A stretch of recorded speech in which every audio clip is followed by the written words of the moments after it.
Hey, this is Danielle over at DIYDanielle.com, and today I'm going to just show you how to install a keyed entry doorknob for your, exterior door.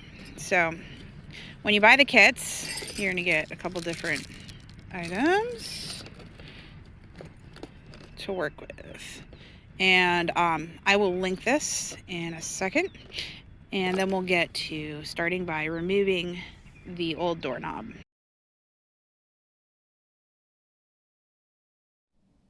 So this is going to be a little dark because the inside of this isn't lit yet, but I have to start by removing this doorknob here.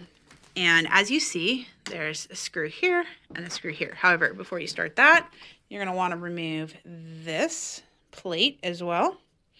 And you're also going to need to remove this here. I mean, maybe you don't have to, but usually you just want to use the same one that matches with the kit you've got, because usually they're the same color. So all these are just unscrewing them. Go ahead and save all the pieces. You can donate them to Restore.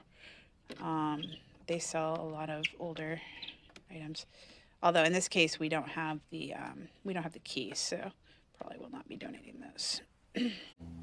Once you get the screws out, you can pull this end off. Move your hand. You can pull this end off. And this section right here pulls out. So as you can see, it kind of all comes together here, and you've got your, there you go, you got your empty spot for your new doorknob.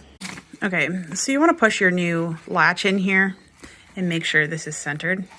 So I've never actually had it not be centered, but apparently you can adjust this in or out. So I don't know, I guess we've always gotten lucky, but there you go for that.